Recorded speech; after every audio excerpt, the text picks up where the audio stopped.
안녕하세요. 어떻게 명절 잘 보내고 계시죠? 기도하고 공부 시작합니다. 기도하시겠습니다. 하나님, 이렇게 또 저희들에게 주님의 은혜를 마음껏 누릴 수 있는 풍성한 가을의 계절을 허락해 주시고, 또 이 추석 명절 가운데 주님의 전에 나와 예배드리게 하시니 감사드립니다. 저희들이 주님으로부터 받은 놀랍고 풍성한 은혜들을 세어보며 감사하는 마음을 우리가 새롭게 갖는 복된 시간으로 인도하여 주시옵소서.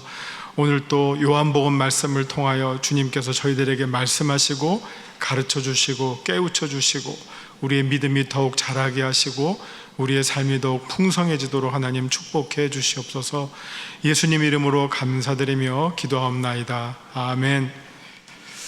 네, 요한복음 묵상 71번째 시간입니다. 오늘 본문은요, 요한복음 14장 21절에서 24절, 길지 않은 본문입니다. 요한복음 14장 21절에서 24절까지의 말씀이 되겠습니다. 제가 먼저 봉독합니다.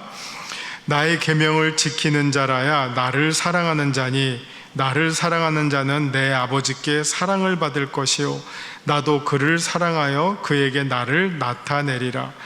가롯인 아닌 유다가 이르되 주여 어찌하여 자기를 우리에게는 나타내시고 세상에는 아니하려 하시나이까. 예수께서 대답하여 이르시되 사람이 나를 사랑하면 내 말을 지키리니 내 아버지께서 그를 사랑하실 것이요 우리가 그에게 가서 거처를 그와 함께 하리라. 나를 사랑하지 아니하는 자는 내 말을 지키지 아니하나니 너희가 듣는 말은 내 말이 아니요 나를 보내신 아버지의 말씀이니라. 아멘. 오늘의 제목은 사랑하라는 새 계명입니다. 말씀 요점을 먼저 보고 소개해 드리겠습니다. 요한복음 14장 15절에서 나를 사랑하면 나의 계명을 지키라 라고 말씀하셨던 주님께서 다시 새 계명에 대해서 말씀하십니다.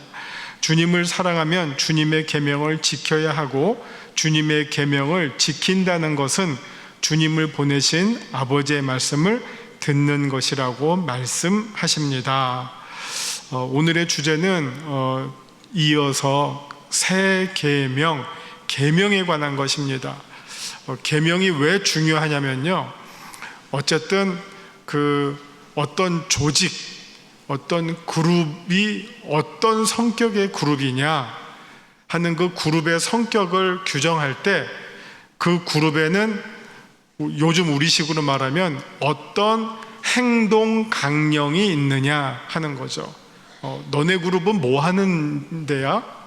뭐를 제일 중요시하는 그룹이야? 그것에 따라서 그 그룹의 성격이 결정이 됩니다. 우리 그룹은 잘 먹고 노는 그룹이야 하면 열심히 모여서 오늘 뭐 먹을까 고민하겠죠? 우리 그룹은 봉사하는 그룹이야. 그러면 그 그룹은 누구를 도울까를 열심히 찾아다니면서 도움이 필요한 곳에 열심히 하겠죠?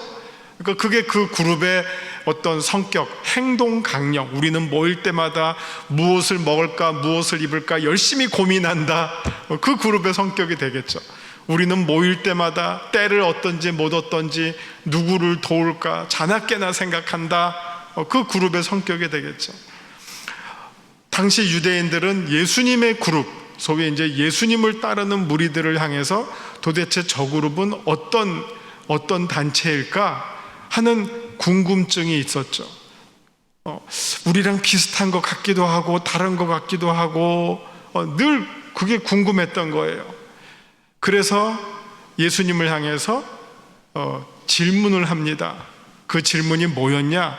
공간복음 3군데에 다 나오는 질문이에요. 예수님은, 혹은 이걸 다르게 말하면 당신의 무리는 가장 큰 계명이 무엇입니까? 당신에게 있어서 제일 큰 계명이 뭡니까? 당신네들은 무엇을 제일 중요하게 생각하는 사람들입니까? 그거를 알면 우리랑 같다, 다르다, 얼마만큼 같다, 얼마만큼 다르다, 딱 규정이 되겠죠. 당신네들은 무엇을 제일 중요하게 생각합니까? 그럼 이게 마태복음, 마가복음, 누가복음에 다 답이 나와요. 하나님을 사랑하고 이웃을 사랑하라. 이게 제일 큰 계명이다.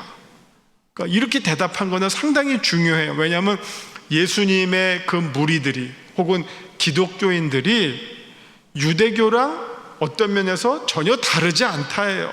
하나님 사랑, 이웃 사랑, 이거는 신명기에 나와 있는 하나님 사랑, 레위기에 나오는 내 이웃을 내 몸과 같이 사랑하라, 잘 조합한 거예요. 성경의 수많은 말을 이 두 말로 요약할 수 있다. 이렇게 말했으면 유대인들이, 서기관들이 듣고 우리랑 같네, 우리랑 공통점이 있네, 우리랑 전혀 다른 그룹이 아니네, 이상한 사람들이 아니네, 구약의 성경의 정신을 잘 계승하고 있네 라고 생각했죠. 그렇게 생각했죠. 그게 공간복음에서 말하는 제일 큰, 가장 큰 계명이라고 하는 거예요. 근데 요한복음은 공간복음이 아니라 제4복음이라고 하잖아요. 그러니까 같으면서 약간 이 시각이 조금 다르면서 새롭게 설명을 해요. 공간복음, 마태, 마가, 누가에서 가장 큰 계명이 무엇이냐라고 물었다면 제4복음서 요한복음에서는 새 계명이라고 말해주고 있어요. 가장 큰 계명이 아니라 새 계명. 예수님, 새로운 계명이 무엇입니까? 그러면 그 새로운 계명에 대해서 이미 지금 이게 13장, 14장, 15장이 새 계명에 대해서 계속 반복적으로 말씀해 주고 있어요. 이미 13장 34절에서 예수님 말씀하시기를 새 계명을 너희에게 주노니 서로 사랑하라. 내가 너희를 사랑한 것 같이 너희도 서로 사랑하라. 사랑이라고 하는 이 주제는 똑같아요. 그런데 그 사랑을 설명하는 그 방식이 새롭죠. 어떻게 설명했습니까? 가장 큰 계명은 하나님을 사랑하고 이웃을 사랑하라 했어요. 그런데 요한복음에서는 서로 사랑하라. 그럼 하나님 사랑이 없나? 근데 아니에요. 이거를 풀어나가는 내용을 보면, 이제 오늘 본문에서 보면, 자, 나를 사랑하면 새 계명이 무엇이냐? 나를 사랑하는 것처럼 너희가 나를 사랑하면 새 계명을 지키라. 그럼 이 말은 뭡니까? 나를 사랑한다면 서로 사랑해라. 근데 서로 사랑하면 어떻게 됩니까? 새 계명을 지키면 하나님이 너희를 사랑해 줄 것이야. 조금 같으면서도 다르죠. 공간복음에서는 우리가 하나님을 사랑하고 우리가 이웃을 사랑하는 걸로 설명이 끝났어요. 근데 요한복음에서는 너희가 나를 사랑하면 새 계명, 즉 서로 사랑하는 것을 열심히 해라. 그러면 하나님이 너희를 사랑해 주실 것이야. 사랑이라고 하는 주제는 같지만 이 사랑을 우리도 사랑하고 우리가 또 주님을 사랑하고 그러면 하나님이 너희를 사랑하고, 이 사랑이라는 걸로 서로 막 섞여요. 결국은 결론은 뭡니까? 하나님 사랑하고 이웃 사랑하면 하나님이 너희를 사랑하고 나도 너희를 사랑하고 서로 얽히면서 사랑이라는 걸로 다 온전히 하나가 되는 관계를 예수님께서 보여주셔요. 그러니까 새 계명을 너희에게 주노니 서로 사랑하라. 그런데 새 계명은 누가 그 계명을 실천합니까? 주님을 사랑하는 자들이라면 마땅히 당연히 새 계명을 받은 대로 실천해요. 그거는 서로 사랑하라예요. 근데 서로 사랑하면 하나님이 그 사람들을 사랑해요. 그렇죠? 아주 이 요한복음에 풀어나가는 방식이 아주 재밌으면서 이번에는 초점이 하나님이 우리를 사랑하십니다 하는 걸로 우리를 향한 하나님의 사랑으로 설명이 이어지는 것, 연결되는 것, 그게 특징이란 말이에요. 공간복음에서는 우리가 하나님을 사랑하고 우리가 이웃을 사랑해야 된다, 이게 제일 큰 계명이다, 끝.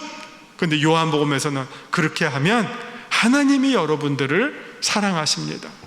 그런데 그 하나님의 사랑은 요한 1서에 가면 사실은 하나님이 먼저 여러분을 사랑하신 거예요. 그래서 여러분이 그 사랑에 감동이 돼서 받은 은혜가 커서 여러분도 그 새 계명을 실천하게 되는 겁니다. 이렇게 설명해요. 아주 그 요한복음의 색다른 맛이 있죠. 묻어나죠. 그걸 이제 짧지만 오늘 이 본문에서 설명해 주고 있어요. 이게 본문 말씀은 사실 얽히고 설켜서 조금 복잡하게 읽혀지지만 거기서 말하는 내용은 제가 지금 설명해 드린 것 요 내용입니다. 자, 그럼 우리 이제 본문을 들어갈게요. 21절. 나의 계명을 지키는 자라야 나를 사랑하는 자니. 자, 요한은 야고보와 마찬가지로 사랑이라고 하는 것은 입으로만 하는 립 서비스 아니다. 사랑은 실천하는 것이다. 말과 혀로만 하는 것이 아니라 행함과 진실함으로 하는 것이 사랑이다. 로마서에서도 뭐냐면 하나님께서 우리에게 아들을 보내심으로, 아들을 주심으로 뭐라고 했죠? 우리를 향한 하나님의 사랑을 확증했다고 했어요. 사랑은 나 너 좋아해 끝, 이게 아니에요. 내가 너를 좋아하는 것을 보여주는 거예요. 입증해 주는 거예요. 하나님께서 저 하늘에 계시고 우리는 땅에 있어서 그래 내가 너희를 얼마나 사랑하는 줄 알아? 하늘만큼 바다만큼.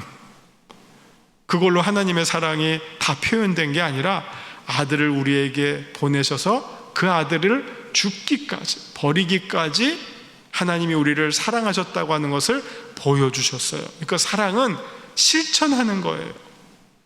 그런 것처럼 여기에서도 너희들이 나를 사랑해?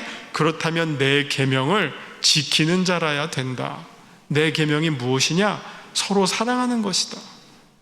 하나님을 사랑하고 이웃을 사랑하고 서로 사랑하는 자가 진정으로 나를 사랑하는 자다라고 말씀하셨어요.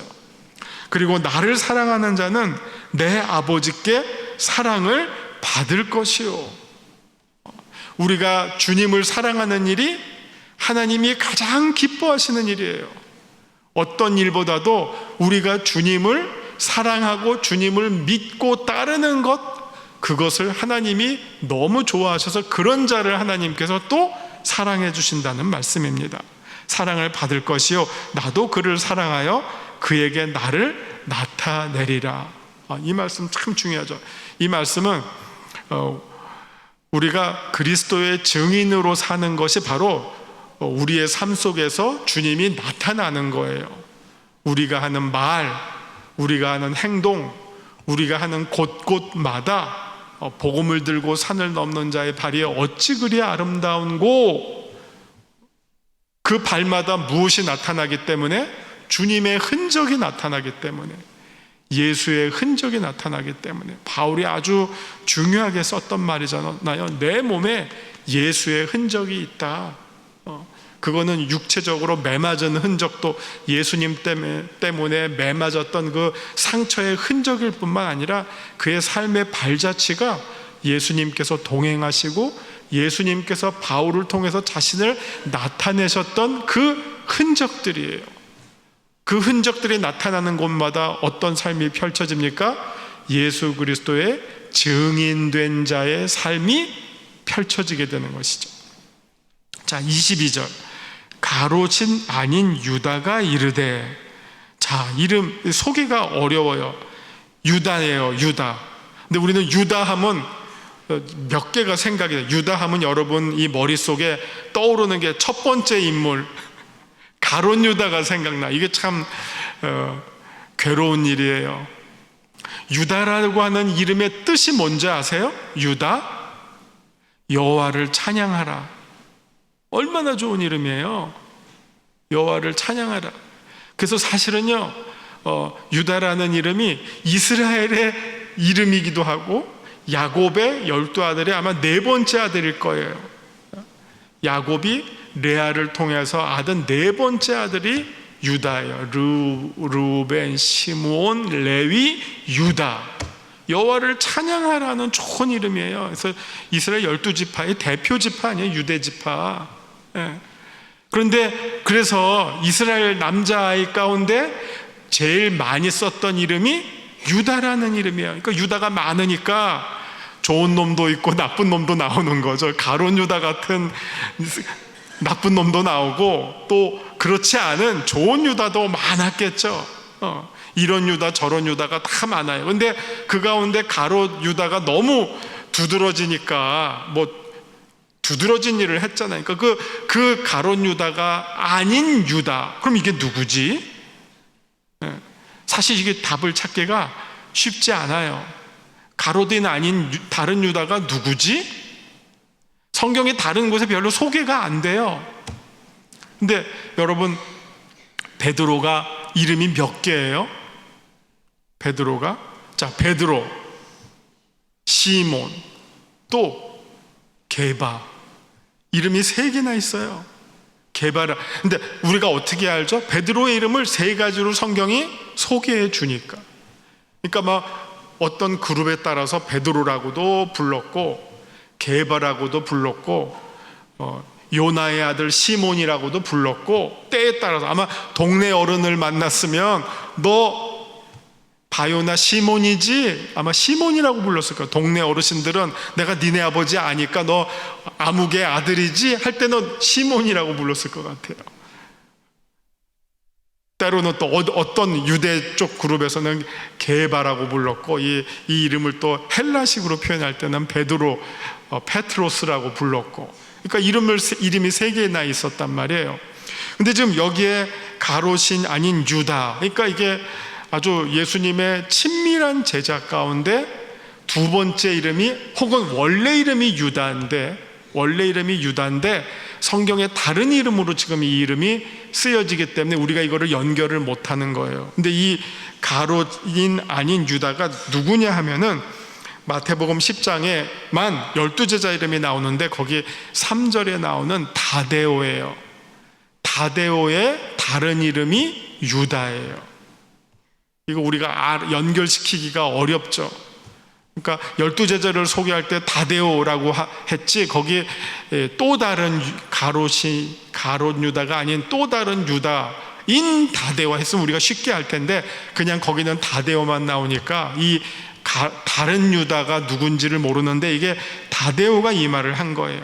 다데오가 이르되 주여 어찌하여 자기를 우리에게는 나타내시고 세상에는 아니하려 하시나이까. 그러니까 예수님의 이 성경에 나오는 답변이 즉문즉답이면 참 좋은데, 어떨 때는 그 답이 조금 비약을 해요. 건너뛰어요. 그러니까 사실은 이 질문에 대해서 왜 우리들에게는 알려주시고 세상에는 감추어집니까? 라고 하시면요, 거기에 대해서 직접 답을 하시면 좋겠는데 거기에 대해서 답을 안 주셨어요. 어떻게 보면 이게 답 주신 대답은 아니에요. 예를 들면 그것은 귀 있는 자는 듣고 귀 없는 자는 듣지 못할 것이다, 혹은 아무리 내가 말해도 쇠기의 경읽기이기 때문에 너네들에게만 내가 알려주고 세상에는 감추어져 있다, 어떤 거기에 해명과 같은 답을 주셔야 될 텐데 그 답을 주시지 않고 다시 그 사랑이라는 계명으로 다시 또 돌아가셨어요. 그 상황이, 질문, 이 문답의 상황이 다시 바뀌어서 23절에서 뭐라고 말하냐면, 예수님께서 대답하여 이르시되 사람이 나를 사랑하면 내 말을 지키리니 내 아버지께서 그를 사랑하실 것이요 우리가 그에게 가서 거처를 그와 함께 하리라. 이 말은 왜 예수님께서 세상 사람들에게는 말하지 않고 제자들에게만 알려주셨느냐? 어쨌든 예수님과 제자들의 그룹은 서로 사랑하는 그룹으로 끈끈하게 연결된 맺어진 그룹이기 때문에 그들에게 너희가 나를 사랑하는 것처럼 내가 너희를 사랑하고, 그러니까 우리가 서로 잘 알고, 그렇기 때문에 너희는 내가 너희에게 주는 새 계명을 지킬 것이다. 그러니까 너희라고 하는 내 제자, 예수님의 제자라고 하는 그룹은 예수님과 서로 사랑하는 그룹이면서 계명을 지켜야 할 그룹이고, 그렇지 않은 세상 사람들은 예수님을 미워하고 공격하는 그룹이기 때문에 그들에게는 지켜야 할 새 계명이 주어지지 않았다, 이런 답으로 어떻게 보면 조금 돌려서 대답을 하신 거죠. 그 다음에 24절, 그 다음에 끝에서 내 아버지께서 그를 사랑하실 것이요 우리가 그에게 가서 거처를 그와 함께 하리라. 이게 이제 예수님께서 곧 스케줄, 타임 스케줄이 있으시죠. 곧 승천하시게 되고 하나님 우편에서 거기서 준비하시는 게 우리의 중보자이시면서 하나님의 통치자이시면서 또 우리가 영원히 거할 거처를 마련하시러 하나님 우편에 가시기 때문에 그곳에 가셔서 하실 일이 우리가 영원히 거할 거처를 준비하실 일이다 라는 말씀을 다시 리마인드 시켜주시는 말씀입니다. 24절, 나를 사랑하지 아니하는 자는 내 말을 지키지 아니하나니 너희가 듣는 말은 내 말이 아니요 나를 보내신 아버지의 말씀이니라.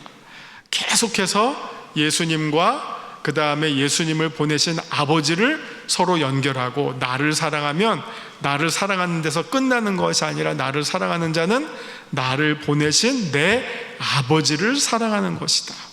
이게 꼭 삼위일체로 연결될 수 있는 그 길을 계속해서 말씀해 주시고, 그 다음에 내가 하는 말도 결국 내가 하는 말 자신이 아니라 아버지께서 나에게 주신 말을 내가 하는 것이다. 예수님과 아버지가 하나인 것처럼 우리가 예수님과 하나가 되고 그것을 통해서 우리가 아버지와 하나가 되는 길, 그게 요한복음에서 아주 강조하면서 가르쳐주고 있는 중요한 메시지죠.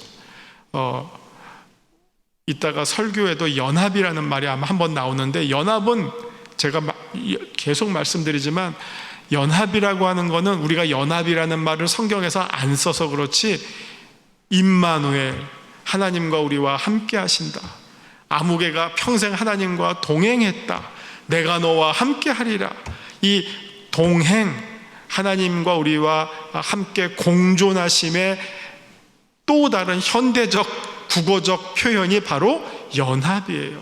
우리가 믿는다라고 하는 것은 예수님을 믿는다. 오늘 이제 사도신경 여러분 이제 강해 설교 시작하시는데, 믿는다라고 하는 것은 우리가 그 믿는 대상과 연합해가는 과정이 믿음이에요. 그 우리가 믿는 상대방에 대한 사랑과 신뢰가 없으면 하나가 될 수 없죠. 그 하나가 되는 과정, 그 힘을 우리가 뭐라고 말하느냐, 그 관계를 믿음이라 그래요. 믿음. 부부가 서로 믿음이 있어야지 하나가 되잖아요. 그런 것처럼 우리와 하나님과의 관계도 믿음이 있을 때 하나가 돼요. 근데 그 믿음을 통해서 하나가 되게끔 하는 그 힘이 어디로부터 나오느냐? 믿을 대상에 대한 사랑이 있을 때 우리의 믿음이 자라나서 하나가 돼요. 그래서 이 연합은 성령께서 이루어 가시는 가장 큰 사역이고, 성령은 하나가 되게 하시는 영.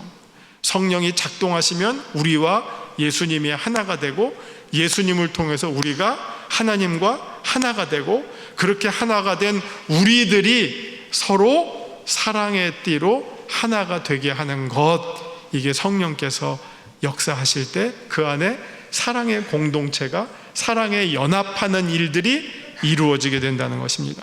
반대로 악령이 작동하면 분열과 시기와 질투와 싸움이 일어나서 찢어지고 나뉘어지고 깨어지고, 이거는 악령이 작동할 때 그렇고, 성령이 작동하면 회복되고 싸매지고 하나가 되고 용서가 되고 화해가 되고, 이게 성령께서 이루어 가시는 일입니다. 자, 이제 유인물 보시면서 제가 마지막으로 정리해 드리겠습니다. 말씀 산책입니다. 21절, 예수님의 제자들을 향한 이게 계속 고별 강화예요. 이제 제자들을 떠나시면서 주시는 말씀이에요. 고별 강화에는 서로 연계되는 순환 논리가 계속적으로 등장합니다. 주님을 사랑하는 자라면 마땅히 주님의 계명을 지켜야 한다고 말씀하십니다. 주님의 새 계명은 서기관의 질문에 대답하신 것처럼 하나님을 사랑하고 이웃을 사랑하는 것입니다. 그리고 주님을 사랑하는 자라면 이 새 계명을 적극적으로 실천해야 합니다. 요한은 요한일서 3장 18절에서 자녀들아 우리가 말과 혀로만 사랑하지 말고 행함과 진실함으로 하자라고 권면합니다. 그에게, 요한에게 있어서, 그리고 주님에게 있어서 사랑은 곧 실천하는 것입니다. 같은 맥락에서 요한은 주님께서 말씀하시는 사랑은 새 계명을 실천하는 것이라고 전해 줍니다. 주님을 사랑하는 자는 아버지도 그를 사랑하신다고 하시는데, 이는 결국 주님을 사랑하여 새 계명을 실천하는 자는 하나님의 사랑을 받게 된다는 말씀입니다. 그리고 그런 사람에게 주님이 그의 삶 속에서 나타나신 바 된다고 말씀하십니다. 주님이 인정하시고 함께 하시는 주님의 증인이면서 주님의 이름을 드러내는 사람이 된다는 말씀입니다. 가롯 아닌 유다는 마태복음 10장 3절에 나오는 다데오로서 그의 또 다른 이름이 유다였고, 그를 가롯 유다와 구별하기 위해 가롯인 아닌 유다라고 가리키고 있습니다. 다데오가 질문하는 것은 소위 예수님의 메시아 비밀, 예수님이 메시아라고 하는 사실이 세상에는 비밀로서 감춰져 있다는 겁니다. 세상에는 감춰져 있고 제자들에게만 알려진 메시아의 정체를 말합니다. 23절, 다데오의 질문에 대한 예수님의 답변은 다소 거리가 있어 보입니다. 메시아 비밀에 대해 설명해 주시기보다는 주님에 대한 사랑과 순종을 요구하시고 그에 대한 보답으로 하나님의 사랑이 주어질 것을 말씀하십니다. 그리고 그를 위한 영원한 거처가 준비될 것을 약속하십니다. 여기서의 말씀은 23절의 말씀에 대한 반대의 경우를 설명하시면서 다시 한번 사랑한다는 것의 의미를 강조합니다. 그런 맥락에서 부활하신 예수님께서 승천하시기 전 베드로에게 마지막으로 사명 주실 때에도 하나의 질문이잖아요. 내가 나를 사랑하느냐. 그만큼 정말 우리 기독교는 여러분이 늘 말씀하시는 것처럼 사랑의 종교예요. 그 무엇보다도 사랑이 없으면 꽝인 종교예요. 사랑이 없으면 아무것도 아닌 종교예요. 하나님을 사랑한다고 하면서 이웃을 사랑하지 않으면 그 하나님 사랑은 허사예요. 하나님 사랑과 이웃 사랑은 마치 수레의 양 바퀴처럼 함께 간다고 하는 것이죠. 하나가 있고 다른 하나를 포기할 수 없는 것이라는 겁니다. 끝으로 주님은 다시 한번 주님과 성부 하나님을 연결지어서 설명해 주십니다. 제자들이 순종하는 주님의 말씀은 곧 그를 보내신 아버지 하나님의 말씀으로, 그 말씀에 순종하는 것은 하나님 아버지의 말씀에 순종하는 것입니다. 자, 예수님은 누구십니까? 아버지와 하나이신 아들이신 분입니다. 그리고 제자들에게는 나타내셨지만 세상에는 아직 감추어지신 분입니다. 언제 세상에 드러날까요? 예수님이 언제 세상에 드러날까요? 그 때가 언제일까요? 세상 사람들도 다 예수님이 누군지 알게 될까요? 다시 오실 때, 재림하실 때, 그때까지는 이게 감추어져 있어요. 그렇기 때문에 감추어져 있기 때문에 그때까지 무엇이 필요할까요? 믿음이 필요해요. 믿음을 가진 자에게는 보여요. 알려져요. 그러나 믿음이 없는 자에게는 숨겨져 있어요. 그래서 내가 내 주먹을 믿지 않는 사람들이 나오는 거예요. 그러나 그때가 되면 내 주먹이고 뭐고 다 모든 사람이 있는 그대로 보게 될 거예요. 그때에는 있는 그대로 보게 될 것이에요. 지금은 있는 그대로 보지를 못하고 믿음이 없기 때문에, 우리가 다 죄인이기 때문에 눈이 가려져 있고 생각이 왜곡되어 있어요. 죄로 오염되어 있기 때문에 있는 것을, 진리를 진리로 보지 못하고 길을 길로 알지 못하고 생명을 생명으로 받아들이지 못하는 어두움 가운데 있는 존재들이라는 겁니다. 내게 주시는 교훈은 무엇입니까? 주님을 사랑한다고 입으로만 외치는 것이 아니라 행함과 진실한 실천으로 순종하는 일이야말로 진정으로 주님을 사랑하는 것입니다. 사랑한다고 말이라도 하는 것은 좋은 일이지만 말만 하는 것이 아니라 실천하고 행동하는 것, 그것이 진정으로 사랑하는 것이라는 것을 우리가 꼭 기억하셔야 되겠습니다. 이건 뭐 하나님과 우리와의 관계뿐만 아니라 우리와 인간과 인간의 관계, 부부와의 관계, 자녀와의 관계, 친구와의 관계, 입으로만 하는 게 아니라 행함과 진실된 실천으로 이루어지는 것이 사랑이다 하는 것을 꼭 기억하시면 좋겠습니다. 기도하시면서 마치겠습니다. 주님, 우리가 언제나 어디서나 주님의 말씀에 순종하는, 그리고 주님께서 주신 서로 사랑하는 사랑하라는 새 계명에 진실된 마음으로 실천하는 주님의 제자들이 되게 하여 주옵소서. 예수님의 이름으로 기도합니다. 아멘.